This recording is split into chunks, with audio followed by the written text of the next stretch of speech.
Good morning everyone, welcome to Hindi తరం classes. ఈరోజు క్లాస్లో మిగిలిన కొత్త వాక్యాలు నేర్చుకుందాం.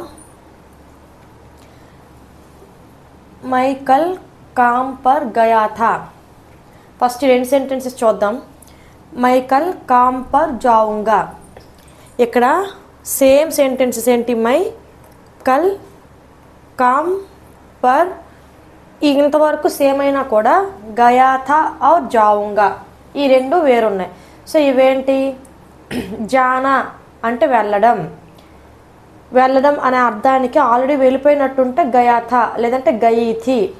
ఇంకెవరైనా వెళ్ళుంటే గయేథే, ఇవన్నీ అంటాం. ఏంటి దీనికి అర్థం అంటే ఆల్రెడీ వెళ్ళి ఉన్నారు ఎక్కడికో.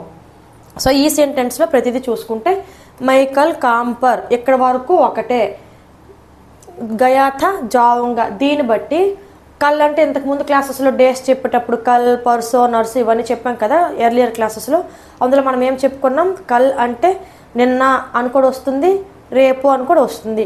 సో ఈ కల్ అనేది ఎలా యూజ్ చేయాలనేది నిన్నటికైనా రేపటికైనా ఒకేలా అంటాము. నిన్న జరిగిన పని అయితే మనం ఎలా అనాలి చివరిలో, రేపు జరగబోయే పని అయితే ఎలా అనాలి అనేది ఇక్కడ చూద్దాం.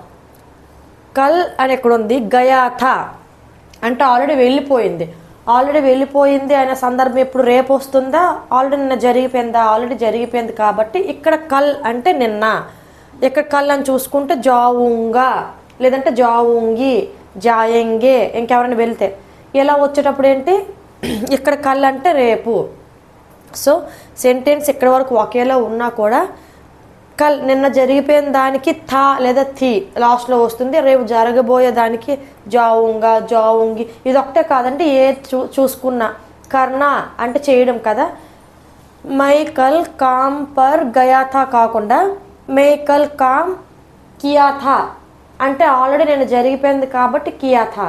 మై కల్ కామ్ కరూంగా అంటే రేపు చేస్తాను. దీన్ని బట్టి ఏంటంటే మనం చివరి సెంటెన్సెస్ నిన్న జరిగిన దానికి ఏం చెప్పాలి అంటే ఈ టైప్లో చెప్పాలి, రేపు జరగబోయే దానికి ఎలా చెప్పాలి అంటే ఈ టైప్లో చెప్పాలి. కల్ అంటే నిన్న, రేపు. పర్సో అంటే మొన్న, రేపు తర్వాత ఎల్లుండి అలా అనమాట. నర్సో అంటే ఆ మొన్న అవతల నాడు. ఇలా మీకు ఏమైనా డౌట్ ఉంటే ఎర్లియర్ క్లాసెస్ చూడొచ్చు. కల్ అంటే నిన్న, రేపు ఈ రెండు అయిపోయినాయి. నెక్స్ట్ మేరా ఇంతజార్ మత్ కర్నా. మత్ కర్నా అంటే మనం ముందే సెంటెన్స్ చూసుకున్నాం. ఫస్ట్ మత్ కర్నా అంటే రిజెక్టింగ్ వర్డ్ అని. ఇంతజార్ అంటే వెయిటింగ్, వేచి చూడటం. మేరా నా యొక్క, కానీ ఇక్కడ ఏంటి?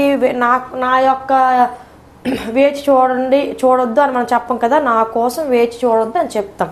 సో మేరా ఇంతజార్ మత్ కర్నా, నా కోసం వేచి ఉండొద్దు, వెయిట్ చెయ్యొద్దు అని చెప్పడం. ఓకేనా? నెక్స్ట్ యహ్ మై నహీ చాహతి. చాహనా అంటే కోరుకోవడం, అభిలాష. ఎక్కడేంటి?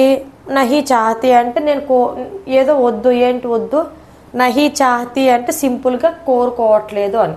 యహ్ మే నహీ చాహతి, నేను ఇది కోరుకోను, ఇది నేను కోరుకోను. లేదు యహ్ మే నహీ చాహ్ రహీ హూ, ఇది నేను కోరుకోవట్లేదు, ఎట్ ప్రెజెంట్ నేను ఇది కోరుకోవట్లేదు అని చెప్పడానికి యహ్ మే నహీ చాహ్ రహీ హూ. లేదు ఇంతకు ముందే జరిగింది అనుకోండి, యహ్ మే నహీ చాహతీ థీ. ఈ థా, థీ, థే అని వస్తే అది కంపల్సరీ ఆల్రెడీ జరిగిపోయిన సందర్భం అని మనం గుర్తుపెట్టుకోవాలి. ఇక్కడ థా కానీ, థీ కానీ, థే కానీ లేదు కాబట్టి ఇది జస్ట్ ప్రెజెంట్ సింపుల్ వర్డ్ అనమాట, సింపుల్ సెంటెన్స్. యహ్ మే నహీ చాహతీ, నేను ఇది కోరుకోను.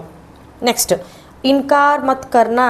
ఇన్కార్ అంటే రిజెక్టింగ్, వద్దని చెప్పడం. కానీ మనం ఏం చెప్తున్నాం? ఇన్కార్ అంటే ఆల్రెడీ వద్దని చెప్పడం, మత్ కర్నా అంటే కూడా వద్దని చెప్పడం. మత్ కర్నా అంటే చెయ్యొద్దు. ఇక్కడ పూర్తి సెంటెన్స్ ఏమొచ్చింది? వద్దని అనొద్దు. వద్దనిలో వద్దు ఉంది, అనొద్దులో కూడా అనవద్దు, వద్దని ఉంది. వద్దని అనొద్దు. ఓకే, అందుకని ఇన్కార్ వద్దని, మత్ కర్నా అనొద్దు.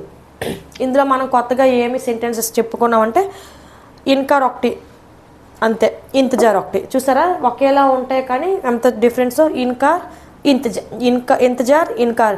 ఇంతజార్ అంటే వెయిటింగ్, ఇన్కార్ అంటే rejecting. That's all for now. Please like, share and subscribe my channel. Thank you.